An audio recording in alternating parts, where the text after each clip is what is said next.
Welcome to Embracing Infinity, exploring the infinite oneness in the space of love and truth.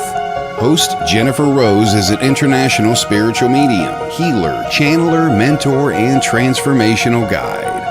Her focus is encouraging individuals to know themselves within the lens of their divine heart and highest potential, to evolve within the frequency of love and peaceful harmony. Now, here's your host, Jennifer Rose.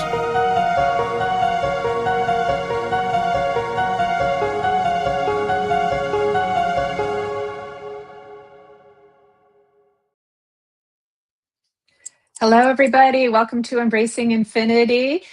Happy Halloween almost. We have a special show for you here today, and I've got the wonderful and glorious Miss Suri Sawyer joining me here today. Yay! Hi, Suri. Hi, Jennifer Rose. So good to be here. How are you doing, beautiful? I am doing very well. I'm enjoying, I just moved into my new house. You can see my new landscape here. And really thrilled about the topic that we have today. I've been doing my own personal research the last couple of days so that I would feel mentally prepared. I couldn't think of anyone better for this than you, so I'm excited because we've been trying to plan this for a couple of months, and so everybody, like I had this and hello everybody, I had this thought, of Dorothy from The Wizard of Oz, and what if all these characters were just parts of her mind versus just like a dream that she was in, kind of thing too, and so that kind of sparked our putting this show together. So it should be really fun, but also enlightening, illuminating, and help you understand yourself better too, everybody too. Really quick before we get started, thank you all for joining us here today on our special show. Thank you all for being here. We'll come and say hi to everybody in just a second.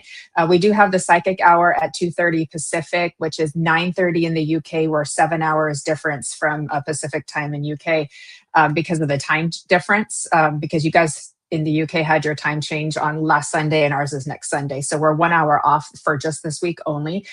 So the Psychic Hour is coming up. And then on Friday at my usual time, Pacific time, but we'll be 1 hour earlier in the UK, 7 p.m. UK. I've got Judith Miller coming on for a Halloween show, and we're actually doing a physical mediumship demonstration. She's a physical medium. She's phenomenal, literally.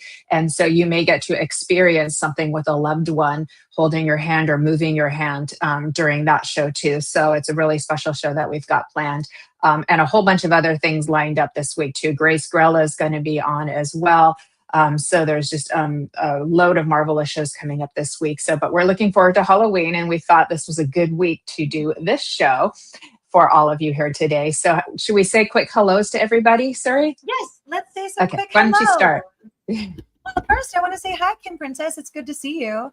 I'm curious how you're feeling after your ancestral emotional release yesterday.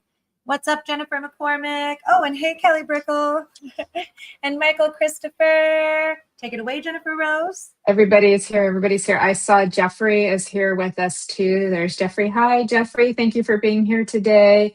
And Miss Lynn Juno is here today. Great show earlier. She was on fire with her flower readings over on Kirsty Ashton's live. So that was amazing too.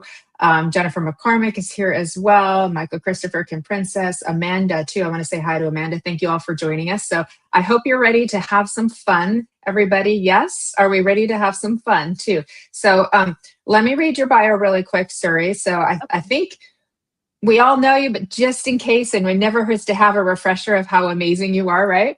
So, okay, my darlings, Suri Sawyer is a gifted psychic healer, Reiki practitioner, and teacher with a focus on ancestral healing and death-wise consciousness. The foundation of her practice is based in the 7 universal laws, motivated by a profound passion to support individuals to rediscover their inner essence and achieve healing on multiple levels: physical, emotional, mental, and spiritual. Suri channels her abilities and knowledge through energy healing sessions, spiritual alchemy journeys, and immersive sound and sacred plant medicine ceremonies. And you can learn more about Suri at womanbealive.com. And she is on Facebook at Suri Sawyer and on Instagram at Woman Be Alive. So definitely please give her a follow and check her out. She's offering a lot of amazing programs. And you are very familiar with the archetypes. And so this is why we can have this beautiful discussion on Dorothy all things Dorothy. And even though we have all these other characters, they're also all things Dorothy in the amazing landscape of her mind of Oz too.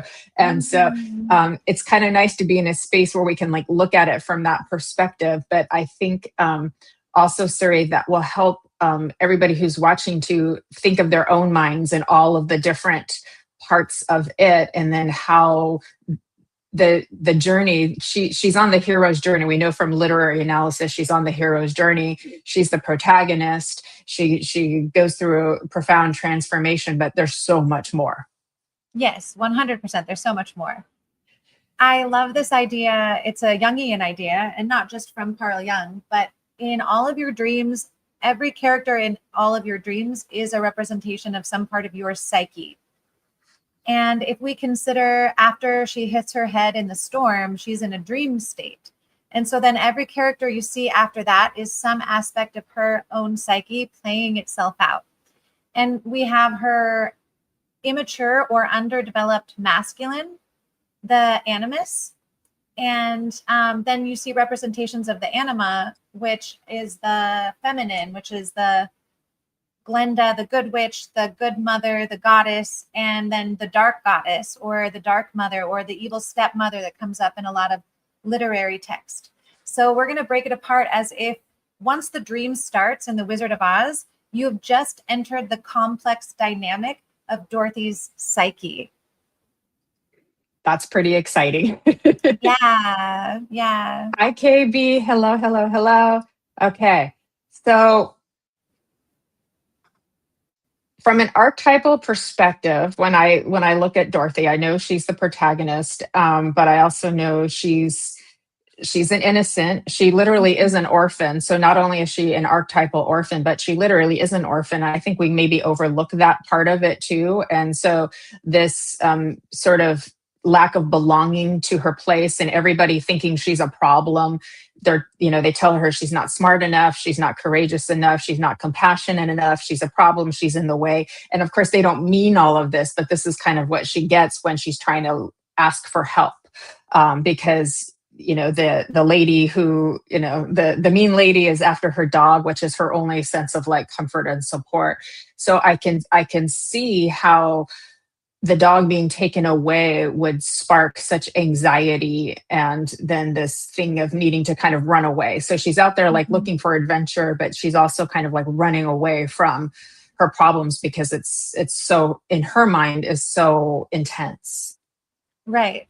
I do feel Dorothy embodies both the orphan and the innocent, which they're really kind of one and the same. In fact, they're two sides of the same coin. So she's in her innocent until something tragic or traumatic happens, which then catapults you into the orphan victimized state. And then that is the initiation of her hero's journey, because the innocent isn't going to take that journey. The innocent's super happy to just be where they are and feel good and feel happy and just be in bliss. And it's the initiation period, the initiation process of the dog being threatened and then Auntie M just kind of resigning to give the dog away. Her hands are tied. She can't do anything. And so this is the initiation moment in the movie, which catapults her even further into the orphan archetype, which takes her in her grief into the hero's journey or the explorer archetype. Oh, I cannot hear you. Sorry, I think I muted myself by accident. Hi, everybody. Hi, K-Weezy. Hi, Michael Christopher. So when she starts that, before she hits her head and goes into the cyclone, which reminds me very much of Kundalini, when I see this house spinning around like that, I'm like, oh, that's the house of her mind. And there she goes. But she goes and she meets the traveling psychic man, right? And so Yes. He's very much like the magician, the trickster, but he's actually trying to help her because he realizes she needs to go home. So even though he's kind of a charlatan, by sneaking up, her into her basket while her eyes are closed, so then he can look in his fake crystal ball and all of this stuff too. He actually is trying to like get her home. So he kind of tricks her so that she will actually go home. But then it's almost like it's too late. Like the process has already started, and then there's the cyclone, and then now we end up in the land of Oz. and all the characters have become part of her mind. Yeah. And I think it's important that character, the basically the snake oil salesman, the psychic, he's the perfect trickster. I like the role that he plays, not just as that magician archetype at the beginning, but then also how he shows up at the end. He is consistent trickster and dark magician the entire way through. And what I think is fascinating about his role is that he's the catalyst twice for her coming into a deeper level of sovereignty. So one of the things I think is fascinating is that it's not a positive thing to be tricked. It's not a positive thing to be duped or hoodwinked. But each time she is hoodwinked, something good develops from it, and she somehow gains more autonomy. Yeah, I love that. I love that. And because he ends up being the wizard behind the curtain, and he initiates the test. Like, she has to go get the broomstick, and travel in order for him to help her, right? And he's also like the doorman, and he's like playing these kind of like multiple characters, and all making it a little difficult, but he doesn't make it impossible. But in the end, he it seems like he is trying to help her, if that makes sense. So it's like, I don't see him actually causing her any harm. I see him trying to actually help her, right, in his own weird kind of way. Yes. Through his own weird distortion of reality. Yeah, for sure. Well, let's go on an exploration of the other characters. Are you down?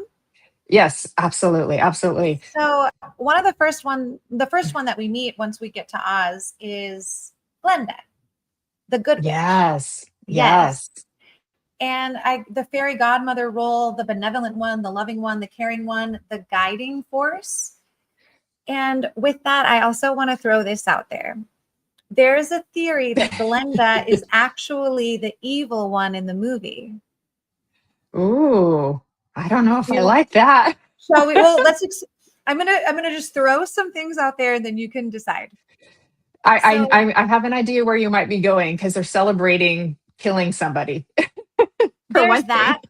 Okay, so Dorothy gets to the land of Oz, and once she gets the shoes, in that moment, she already has the power to go home, but Glenda doesn't tell her that. True. And so, right? And then she puts Dorothy in these positions where there's an argument now between the Wicked Witch of the West and Dorothy. And the only reason that there is because Glenda gave Dorothy her shoes. So that was actually Glenda's doing, not Dorothy's doing. And then it's as if Glenda sent Dorothy out on that mission to kill her nemesis. Oh, the other witch. For her. And then at the end, she reveals that she could have gone home the whole time, but only after she killed her nemesis for Glenda. So that's just a theory that actually she seems benevolent, but she might be the most wicked one in the entire movie. Yeah, it reminds us of our spirit guides. Like we could look at her as a higher self too, and the higher self, our own higher self, can in a way play tricks on us too, because it's like we have to like solve the riddles and the rhymes and the tests, and we're kind of like, WTF, like, really?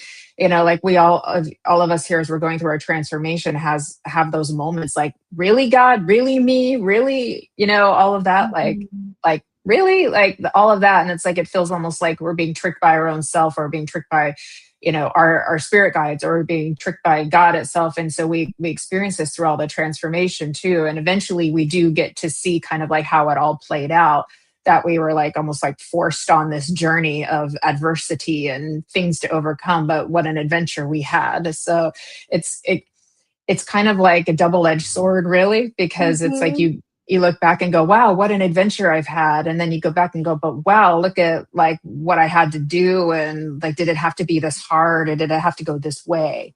That makes sense. Absolutely. And then there's the whole killing thing, because I was just like, they really are celebrating. I can understand if the witch was harming them or something like that, or oppressing them. I can understand, but they're really celebrating the witch being dead. Ding dong, you killed her. I know, right? And that part, you did give me a little bit of a question mark there too. So it is nice that we actually have the thoughts and the questions about who's really good, who's really bad, or is there really a good and bad, or are they both? Yes. Do we have compassion for the wicked witch herself, that just because her sister just got, a house dropped on top of her, and so there Right. was still love between the two witch sisters. And what happened to them to be outcast, So Absolutely.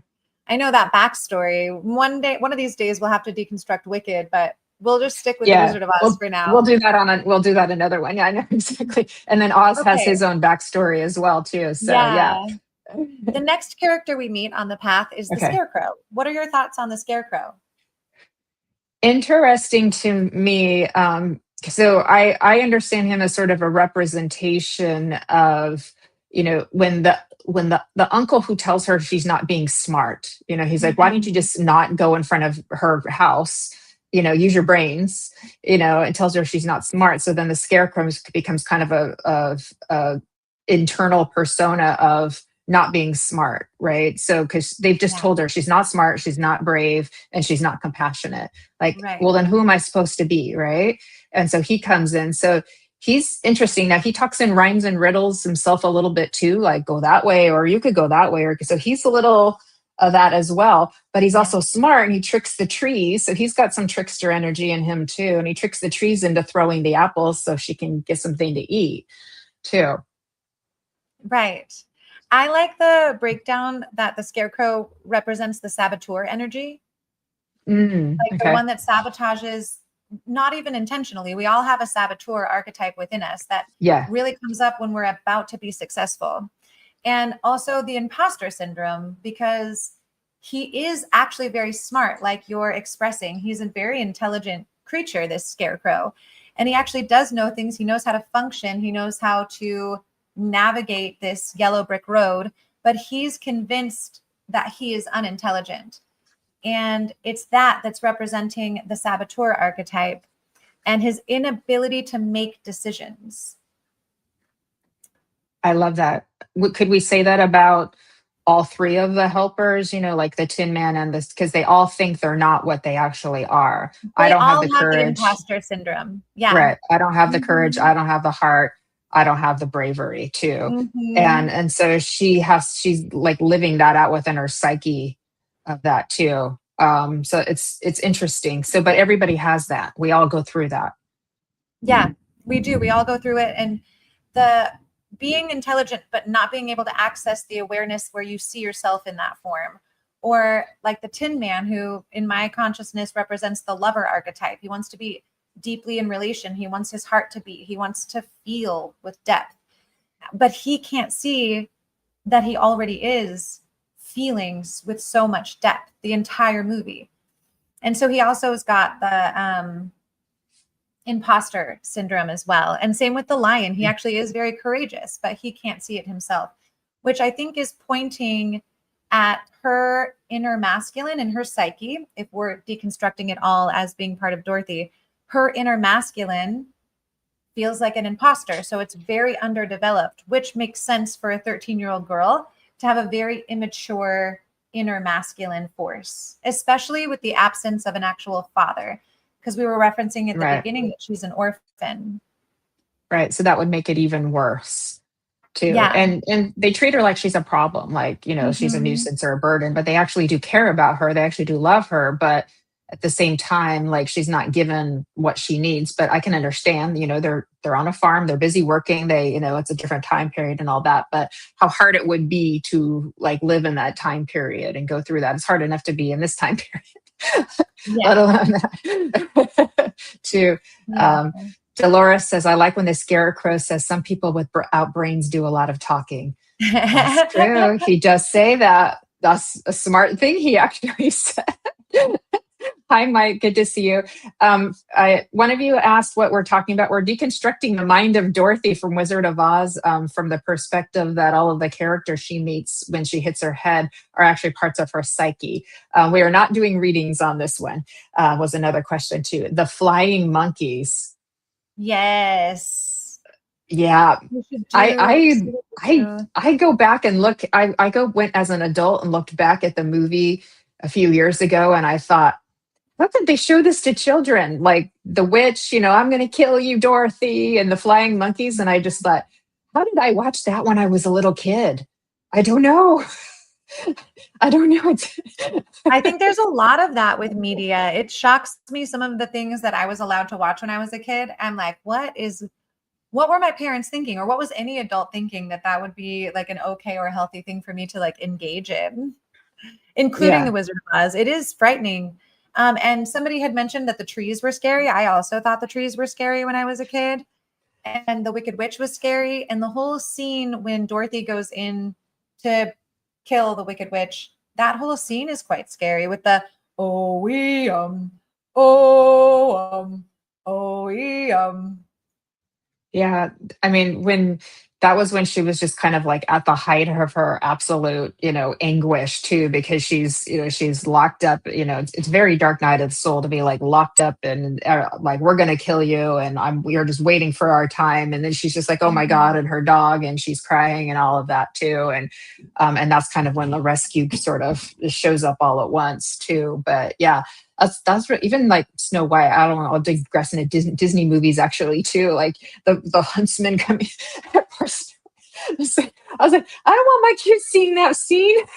It is a scary Scary. scene. It's a very scary scene.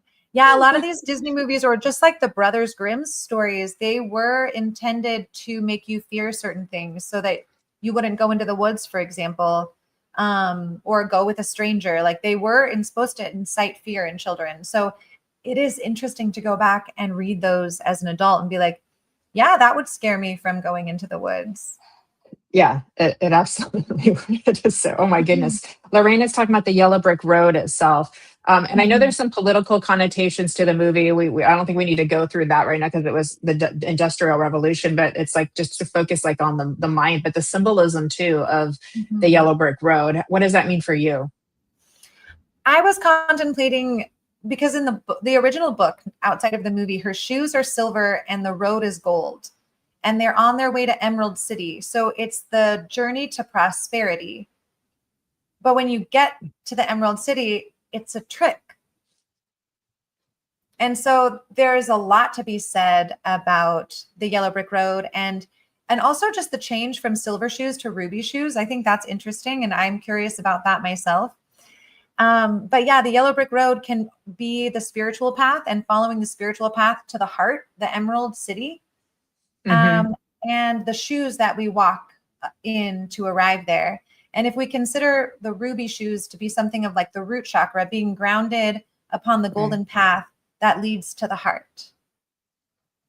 And it's interesting too, because I was thinking about that in terms of chakras too, and then like the Wicked Witch showed up in the big poof of orange smoke too. And I was like, well, there's that color. But that was like, it was, I don't know, her version of the power too, but it's also, I think too, like her connection, because I think of connection. So it's like she's just lost her sister too. So where would she hold all of her anger would be in that area too, if that makes sense also. So, I mean, we could really pick all of that apart, but it is interesting. And I'm not sure how much of it was intentional when they wrote the book, when they made the film. Like I do believe a lot of the symbols he got from different parts of his like daily life, but at the same time, spirit works in tricky ways of channeling a lot of symbolism and things into things that they may not even realize what they're doing when they're doing it, when they're writing it, when they're making the movie, why they're making decisions to do certain colors and do things in certain ways. And here we are many, many decades later, understanding it in a different way or in a deeper way. Right. Who knows how much thought he put into the creation of the book and the symbolism and the meaning. But regardless, it's like a channeling. It's at all creation, all songs, all stories are representing our collective consciousness. They're like streaming a message from the collective consciousness. So I perceive that whether it was intentional or not, it's deeply symbolic and deeply meaningful.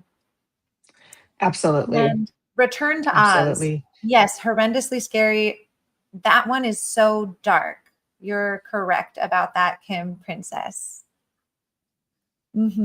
Is that the same one where I have seen a big one, or is that I'm trying to remember, back in, so, but yeah. Sorry, you were breaking up a little bit, so I didn't fully catch what you had said. That's okay. I'm not sure if that's the same Oz movie that I've watched or not. So I'm not going to comment on that because I don't know, because Okay. I'm not sure if it was the same Oz movie or not too. Mhm. Yeah, I don't think I realized they were silver either. I like that they made a movie. Hi, Heidi. Good to see you. You were in the garden. That's a good place to be too. Let me see. Wow, lots of representations in that movie. I wasn't even aware of how Glinda the Good Witch came in the big orb. It was a channeled movie for certain. Yeah, it was kind of almost like her auric field in a way too, that she came in, but then you could see it, and so they made her all pink and pretty. Dorothy and I go way back. I grew up in Oz, Kansas. Oh, that would be fun to talk to you. Okay. Where should we go next? Well, I have another character I'd like to discuss. Yes, please. Toto.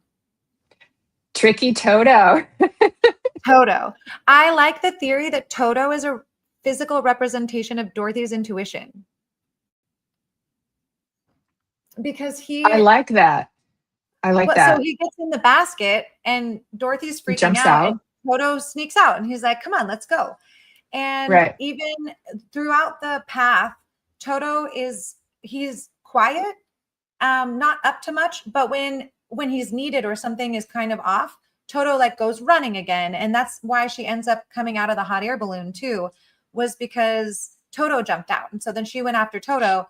And then, so if we look at the intuition perspective, the wizard could have saved Dorothy, but that's not what ended up happening. She ended up saving herself. And it was partly Toto or her intuition that was like, you don't need a man to save you, boo. Come on, let's just go click our heels. I love that. I love that too. And because I think he has been characterized as trickster energy as well too, but I actually like your version much better. That actually feels more in alignment too. And he also pulls back the curtain to say like something's up with this wizard. Like, hey, wait a minute. So I can see. I like that a lot. That feels really good. And even with Miss Gulch, because she's presenting the dark feminine or the dark goddess or the evil stepmother archetype. And so Toto could also sense that, which is why Toto didn't like her from the very beginning. That created the initial initiation cycle. Toto was the one who was like, there's something off about this lady. I don't like her. Stay away. Yeah. And it's almost like she's lost all of her heart, for whatever she went through during her lifetime. And then like she's just given up and lost all of her heart too. So that's scary. So maybe when the witch kills people and saves their heads and puts them on herself, freaked me. Okay, I don't think I saw that one. So I saw it Oz movie, but it wasn't that one. That is freaky too. Okay. Yeah, there's a lot of interesting darkness that actually emerges from the series of stories. But like we said, we'll stick with the Wizard of Oz that we have here. I know. It'd be so easy. We can always do a part 2 and a part 3 too. A lot of theories return to Oz as well, especially since the movie starts in a mental institution. Oh boy. Well, yeah, we could go places with that too. I didn't even think I'm never going to watch that one, says Evelyn too. Okay. The entire movie is symbolic. Yes, the head's Heidi. Okay. Let's talk about the witch also too, because I know she is Mrs. Gulch in the movie. And what I know we've talked about her a little bit, but what more can we offer about her too? In because it's like she represents like all of the dark fears, all of our subconscious fears and powerlessness. And she doesn't seem like she actually really has all of that much power in the end, because she doesn't seem to try very hard to get what she wants. But right. But that, yeah. So when we're looking at Glenda and the Wicked Witch of the West, again, I want to say it's two sides of the same coin. It's the same archetype, but they've split it into two for representation purposes. So we can look at it as the mother archetype. That's one of the lenses. You could also look at it as the goddess archetype. And so within all of us, within you, Jennifer, within me, I have the capacity for full Wicked Witch of the West. My dark shadow, my dark goddess, my dark feminine, my dark mother, the one that can be cruel, the one that can be demeaning, the one that is not sensitive, the one that is self-serving, the one that is capable of abuse and harm toward others. We all have that archetype within us. But in the movie, it's really played up, even down to the green skin and the way that she's dressed. And then the other side of the coin is the absolute benevolent goddess, or the good mother, or the divine feminine, as many of us would like to interpret her, which is she's a beautiful guide. She's intuitive. She floats around in her auric bubble. She can wave her magic wand and create peace. She's keeping peace in the kingdom in Munchkin land, keeping the Munchkins safe. And the Munchkins rely on her to keep their little kingdom safe from the dark mother or the dark goddess.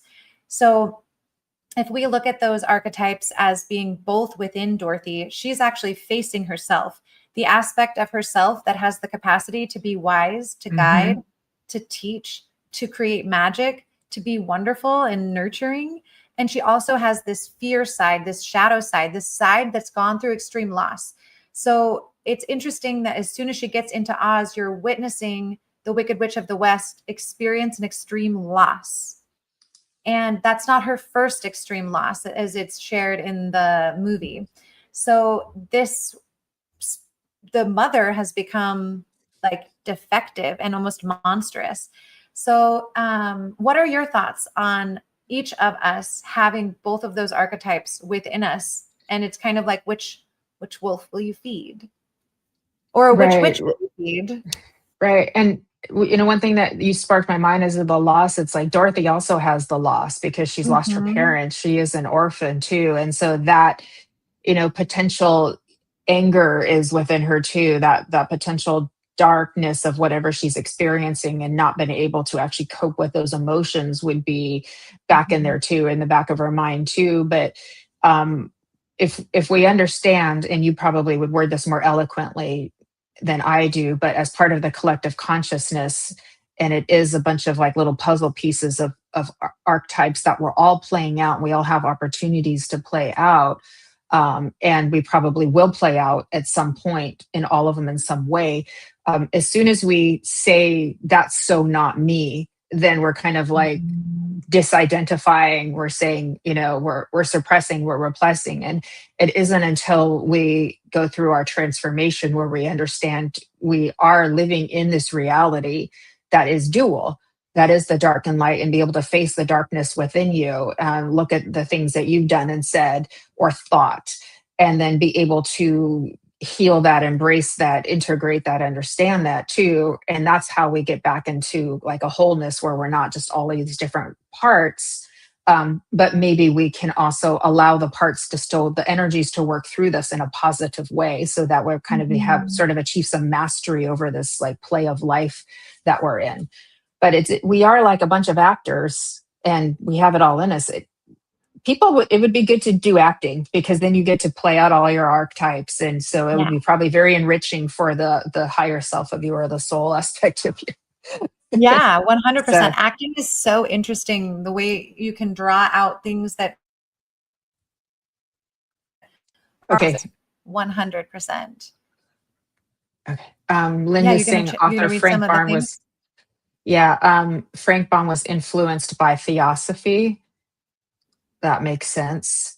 Hence some of the mystical aspects of God. Thanks, of Liz. Oz God. Well, that was a Freudian slip. Shadow work. Oz God. Shadow work. Everything we see in the witch is in us. Is it not? Yeah, I think that's what we were just alluding to. Did you want to add anything? Yeah, I've said this before on many different occasions, but I'll say it again. In order to achieve true benevolence or goodness, and to be able to act it out in an authentic way, we do have to have an awareness of how wicked we can be. Because if I can't see the aspects of me that are wicked or could create harm for people, even if I think, oh, I have the best intentions, I can still misstep and harm people. And when I'm unaware of just how harmful or wicked I have the potential to be, then I'm not actually choosing to be good or benevolent. I'm just kind of in a delusion where I'm like, oh no, I'm the good one. But are you, kind of like we were talking about with Glenda, was she really the good one? Or was she actually creating havoc? So I think, yes, we all have, I guess, what we could call wicked parts within us. Not that we act them out, not that we have to act them out, but the more that we're aware, oh yeah, I'm super capable of stabbing someone in the eye. I don't think I'm actually capable of stabbing someone in the eye, but sometimes I feel like I'd like to stab someone in the eye, if I'm being real. So Yeah. just being aware that I have that part, but I choose not to feed it. So yes, I do think we have Correct. that lives within us. Mm-hmm.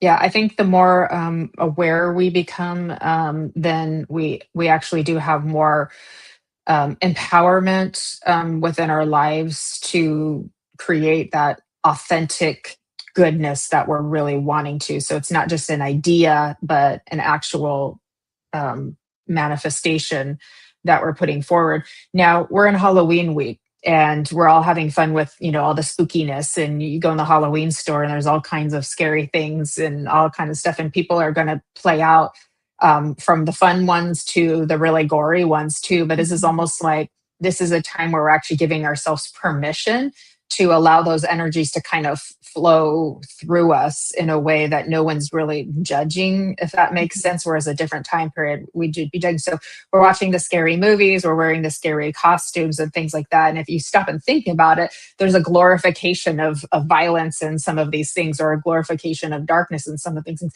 Yet those things are in the consciousness, and it's when we say no to it, like no in the sense like that's not me or something like that, that's when it has more power over you. So it's like, at least this is a period where we're allowing some of those energies to have a place in a positive way that's not actually hurting anybody.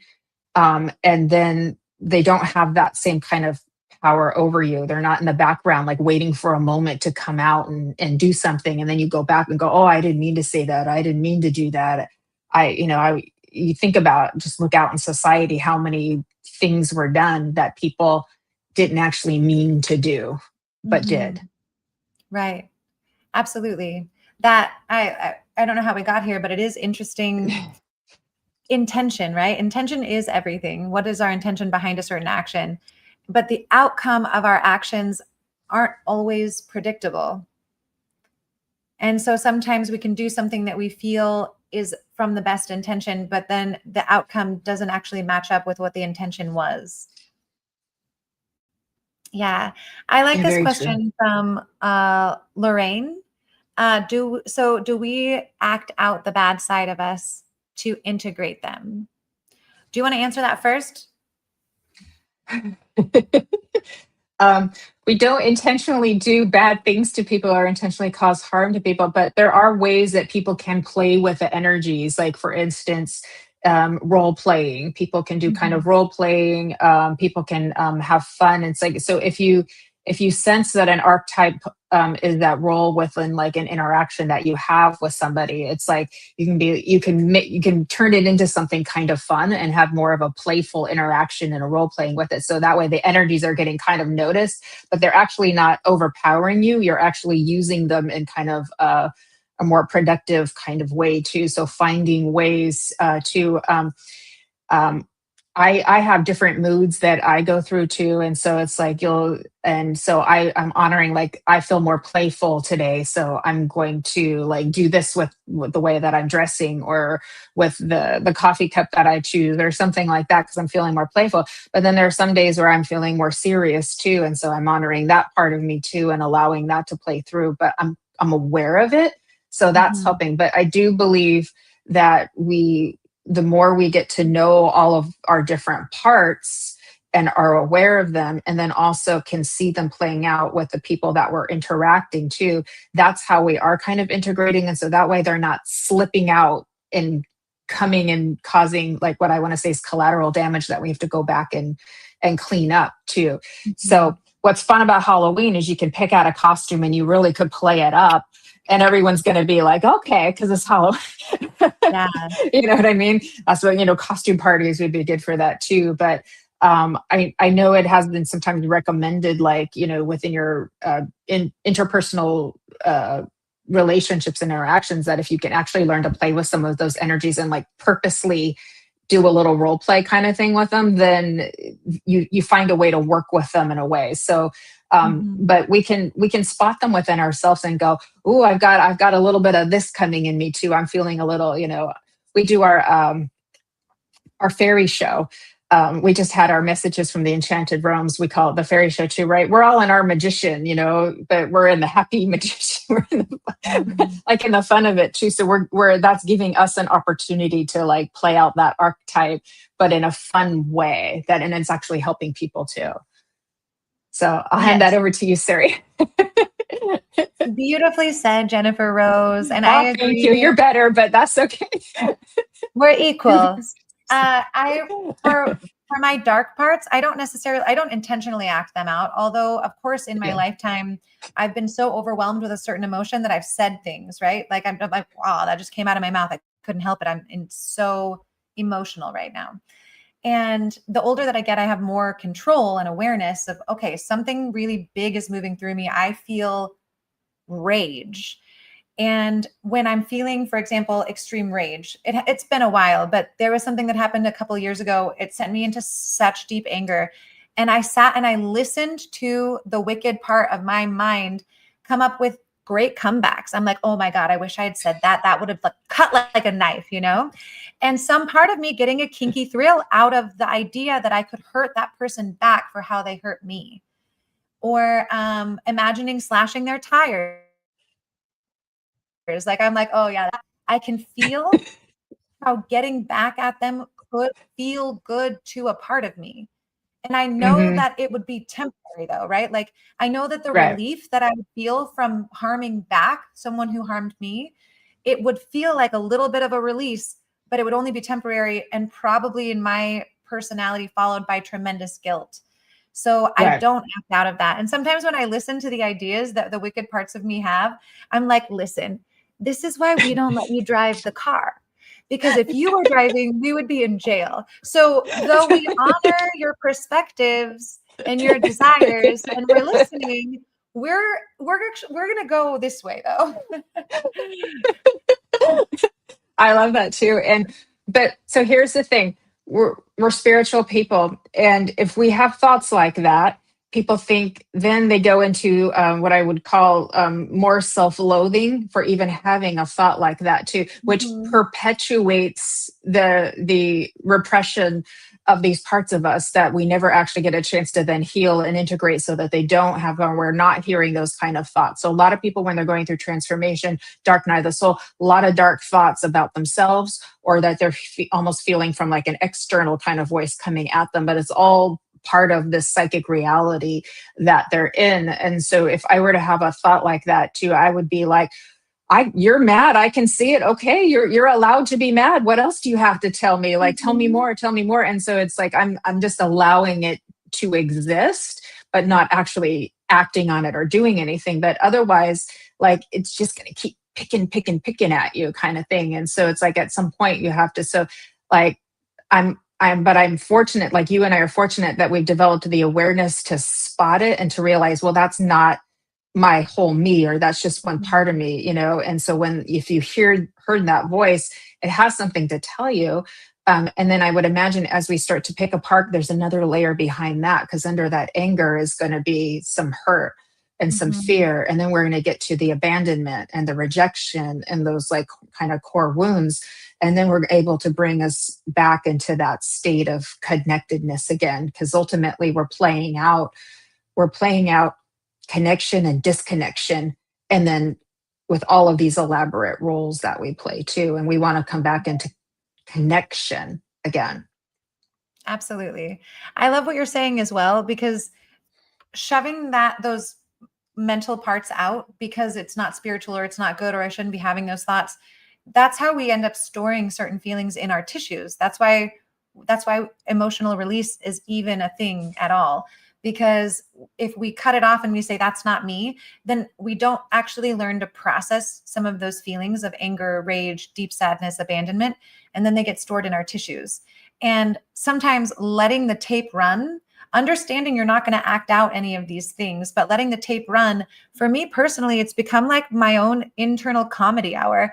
I'm like, oh, that's diabolical, baby. Like, what else you got in there? Like, ooh, I ooh, know. ooh. Diabolical thoughts are so fun. Right? Just, It's really? Tell me more. Oh my when you gosh, know you're not really? going to act on them, especially, you're just like, oh, this is for my pure entertainment only. But what I have also found though is like once you actually listen and like play with it and all of that stuff too, that then it kind of transforms, and then it's like, oh, there's like something else beyond that too, because the voice is representing the emotion, like you said, the rage, the rage or the hurt, or the anguish over something that's happened, and how that's making you feel disconnected from yourself and from other people, like Dorothy, right? And then that rage has to manifest itself as some kind of voice to get your attention, so that you can look at it and have an interplay or a communication with it too. And so now we begin to touch something that's very deep within us and reconnect it and bring it now into the conscious. Because what was it that Jung said? Until we bring the consciousness, the unconscious, to the consciousness, it will rule your life and you will call it fate. Yeah. Right. It's so true that all the subconscious material ends up coming forward as projection. And so, and we even call in people to play roles to fulfill our subconscious material. So, and that's what I think is interesting in The Wizard of Oz, right? So, Dorothy's calling forward the Wicked Witch to satisfy something in her subconscious. And she's calling forward Glenda, the Good Witch, to satisfy something in her subconscious. And so her subconscious literally made this entire dream to satisfy her own understanding. And that same thing can occur when we're walking around in our awake life, when our subconscious material projects itself forward. So if you chronically have a boss that abuses or mistreats you, check your subconscious and how your subconscious projects its energy toward authority figures, right? The moment you shift your own subconscious relationship with authority figures, you're suddenly going to find that you have an amazing boss, right? If you keep finding yourself in a similar dynamic with people that you're dating, or like as a woman, if I keep attracting a certain kind of man, that's my subconscious masculine showing up outside of me to be like, hey, I'm still underdeveloped and immature. And I'm like, oh, shoot, I got to work on my own internal masculine and bring that thing forward into the consciousness so that I can engage with more mature masculine. And then this big step is, how do we do that, right? The other thing too is that if we also understand things as the soul of us that is wanting to have a human experience, that has much less judgment over the experience itself and wants to have experiences that may be different from what we label as good or bad. And because you've done this through your alchemy with the polarity playing too, is that that can also take some of the power that these experiences have over you too. So like, for instance, in the Existential Kink book by Carolyn Lowell, she explains there may be an unconscious actual desire to have certain experiences too. And that is one of the reasons. So for instance, she brings up a lot of talk about scarcity. Did I say that right? Scarcity or scarcity? I always say it wrong. Okay, I'm trying. I was told I was saying it wrong. Scarcity. So she realized that there was a part of her when she was not doing well financially that was just enjoying the experience of scarcity itself without actual judgment of scarcity, but was enjoying the adventure of scarcity of, almost like, are we going to make it this month? How am I going to do this? How am I going to do that? Bouncing around from house to house. And so when she began to understand that for herself, then all of a sudden it was almost like, well, now it's done. And then she started having more financial abundance after that too. So that kind of came to my mind, as well as we were discussing that if we can understand that there may be a part of us that wants to have some experiences and isn't judging it. And then when we can understand that and give that some fulfillment, or give that at least some acceptance, then maybe the energy shifts, because it's no longer fighting against our personality's will, so to speak. Yeah. It's not fighting against our personality's will. I really like the way that you said that. I know that state of being, man. Yes, absolutely. Those subconscious desires, those shadow desires, those kinky desires of like, maybe I kind of wanted to feel what it felt like to be mentally abused. Like, who knows? Yikes. I know. Yikes. And I mean, we don't want to gaslight. We don't want to gaslight people, but it's just we're just putting the thought out there. And then sometimes when we can see that there's a creationary aspect within us that may have altruistic purposes in the end, and then just give that some honor, then it's just, it has less, it can't control us as much, because now we're not, doing this. It's all in the denial. Jeffrey had a comment too I wanted to put okay, Jeffrey. So look where our conversation went. Okay, Mr. Jeffrey, where'd you go, my friend? Okay. It may be that we are hardwired for many things, but with awareness, we can override that hard wiring. Yes, 100%. Absolutely. And yeah. Lorraine has a question about dreams. Since she used to remember her dreams, but since her brother's passing in 2020, she can't remember. Is there a block or nothing to worry about? I read that earlier, and I want to say that I intuitively right away, I was like, there's no block whatsoever. But you may need to reconnect the bridge between the waking world and the subconscious world. And one of the easiest ways to do that is right when you wake up, just start writing. Like, have a journal next to your bed. Wake up, first thing you do in the morning is fill a couple of pages. Even if it's nonsensical, doesn't have to be full sentences, just start writing. It helps to keep the bridge between the conscious and the subconscious awake and aware, so that you can bring the subconscious dream material forward into the waking world. So there's no block. I felt the same thing. I didn't feel like there was a block either too. And I feel like the dreams will come back for you too, especially since you're now questioning them and you're like wanting them to return, and they can go in and out. Some people have a lot of them and some people don't. So I mean, we all dream, but the ones that we actually remember that feel very significant and symbolic too. And is whenever you're going into another stage of awakening, they'll start heightening up for you as well too. We'll bring it all back into Dorothy. Okay. I wanted to jump to the end of the movie. You want to jump with me? Okay. Yes, let's jump. So coming back to this theory that we've got the subconscious masculine of Dorothy is represented by the scarecrow, the tin man, and the lion. So what Dorothy is expressing through this dream is that her internal masculine isn't smart. It can't think, it can't make decisions. Even though that's not true, the imposter, it's actually the scarecrow is very smart. And then with the tin man, it's an underdeveloped lover. I want to love, I want to feel, I want to connect. And it's actually doing it the whole time, but it can't see it itself. As well as with the lion, he is actually very courageous. The lion's got a lot of like orphan feelings too, like victim mentality. That lion is such a victim, standing there crying with his tail, like, right? And he actually is incredibly courageous. Now, something interesting that happens at the end of the movie, after the wizard is revealed, he comes out and an external force mirrors to each of these characters that they always had it.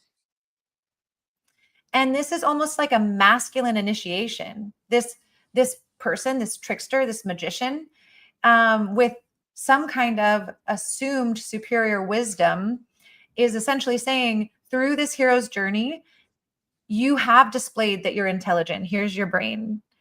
Through this hero's journey, you have displayed that you have a heart. Here's your heart.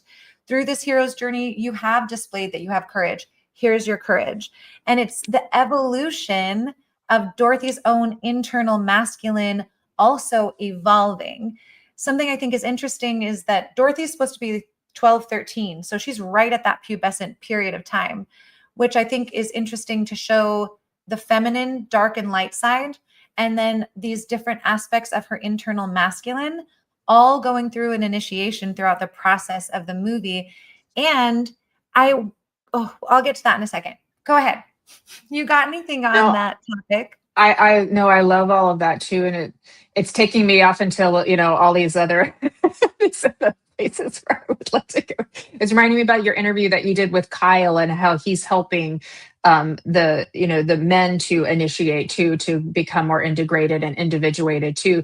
But what you're also saying is we have our us ladies also have our own inner masculine that can be underdeveloped too.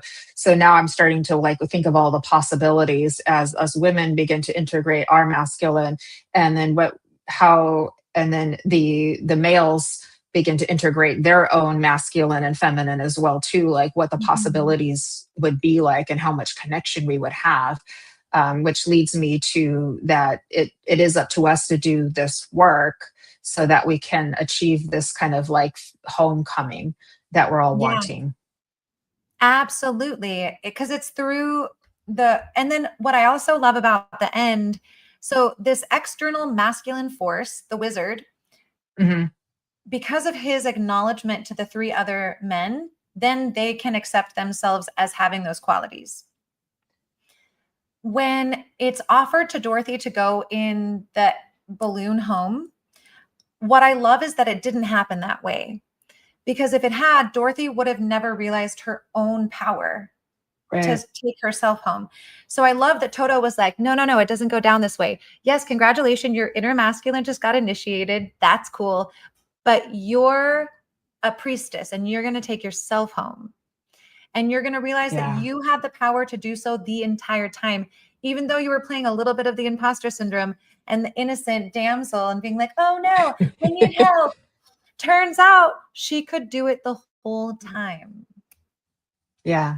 I mean, she had to go through a lot, the dark, scary forest. It reminds me so much of my dark night of the souls I have. It's, a feeling like my own ego was going through a dark, scary forest and trying to give that part of me comfort and facing the darkness coming at you too. And it's so I get it. I do get it. And so I do love how you've outlined that as well, because I think some people could look at it as, oh no, she didn't make it, but then she did make it too. And I know in our spiritual community, we've used that line, like you've always had it, my dear. I think someone wrote it here in the comments too, that we do discover our own power through this process too. And their shoes are very much like when we're on this journey too, we need help because people don't see what they can do. I think of healing too, and when people learn how to do healing,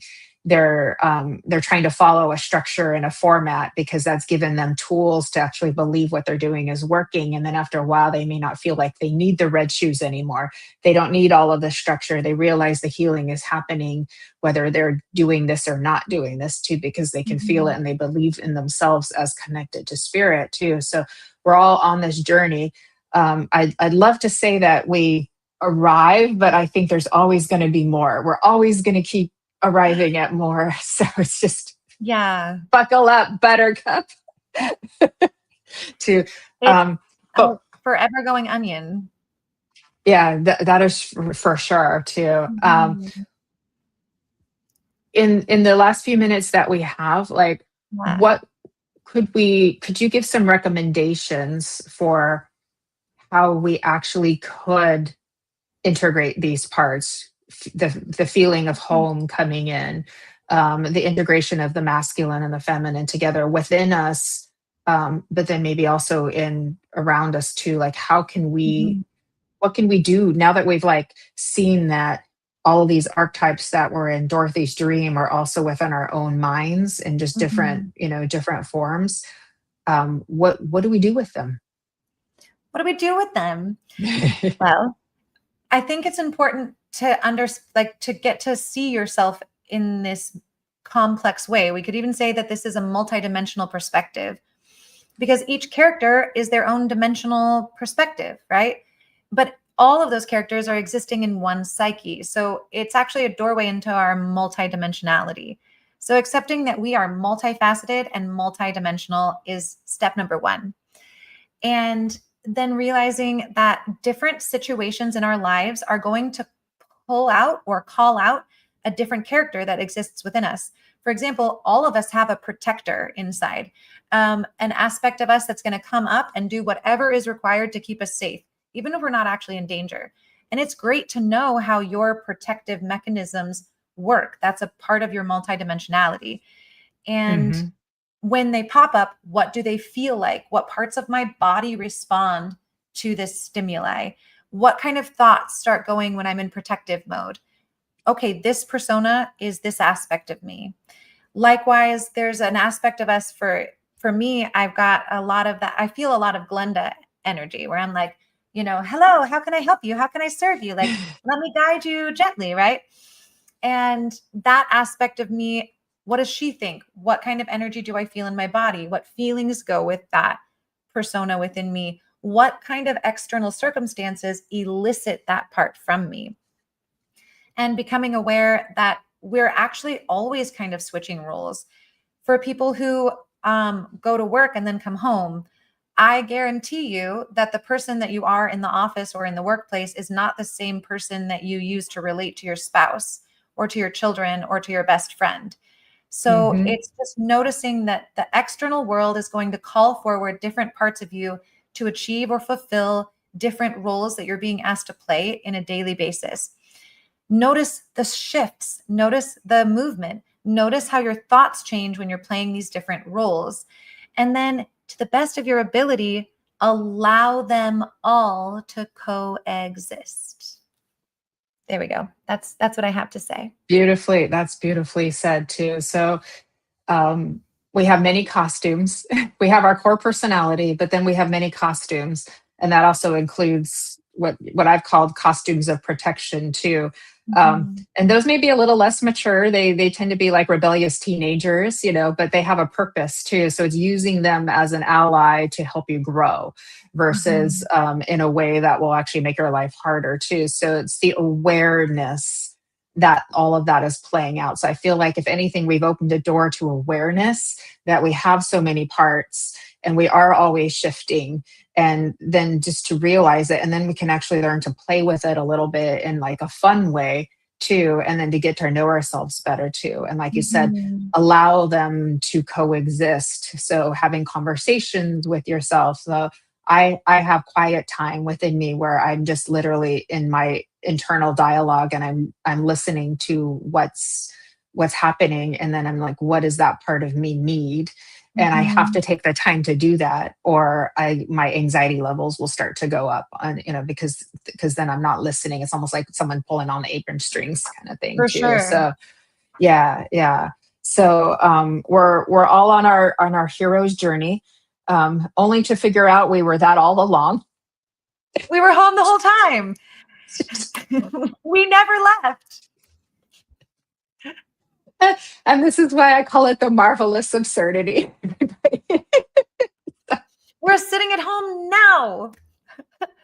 It's just the marvelous absurdity of this reality. So, all right. We have deconstructed and I think reconstructed Dorothy now. Yes. God bless her. We've left her all in one piece. Oh God. And if you guys feel so inclined, put in the comments or message me later. Do you think Glenda was really the good witch? I know that is an interesting one. I like that because you can. we all see her as like you said, the benevolent, the spirit guide, the higher self of her too. But then she's like, yeah, she plays a few little tricks on her too, She's and got a little trickster energy. and she only comes in to help once in a while, like in the poppy field. She comes to help in the poppy life. That's about it. Yep. Very interesting. So I like that. I like that. But what was it? Debbie Ford, I think it was, wrote The Dark Side of the Light Chasers. I don't know if you're familiar with that book too. And so it's like, it's a book about shadow work too. And it's like, so when we get into like the love and light of us and we haven't integrated the dark, we are really kind of putting on a character role, but we're not paying attention to what's going on inside. And so that's why I could see what she's saying, because if you're not paying attention, like, well, what's going on in your mind? What kind of dark thoughts are like hanging around in the background there that you haven't looked at too? So it's like, we have to do that if you really want to truly be kind of in that place of, we have to realize that, so we have compassion for everything and everyone too, but we don't have to be perfect every day either. So it's okay. No, it's okay to be human. We can be very flawed. It's okay. It's okay. It's all okay. We're all on this journey together. So, well, thank you so much, Suri, for your expertise and wisdom too. You're the best person I could think of to have this journey with me too. And I've been really excited too, because it was just like that one time I was just like, what if they're all just parts of her mind, And then I was like, oh, and then I realized that just took me to another level. So thanks for helping us to like break that down too. All of our beautiful friends here, I'll be back on Embracing Infinity this Friday at 12 p.m. Pacific, 7 p.m. in the UK because of the time change, with Judith Miller, physical medium, doing a physical medium demonstration on Halloween. Will be a lot of fun. Please stay tuned for the psychic hour. It's in just about 45 minutes with Miss Kelly Brickle. And also tomorrow we'll be guided by Grace in the later part of the evening as well too. So a lot more fun shows with you, all to join into this week. And so looking forward to seeing you all very soon. Thank you again, Miss Suri Sawyer, my goddess, my friend, my love. I appreciate that too. Her website is here on the bottom, womenbealive.com, and you can follow her on Facebook at Suri Sawyer and on Instagram at Women Be Alive as well. And I do believe you have a YouTube channel as well. I do have a YouTube channel. It's mostly just these shows. So that's also Suri Sawyer. And I updated my Instagram. I'm Suri Sawyer there as well. Suri. Oh, okay. Sawyer. Okay. Okay. Beautiful. So I'll get that updated as well too. So thank you so much, everybody. And thank you, Kelly Brickle, for taking care of us. And we will see you all very soon. Bye, everybody. Happy Halloween.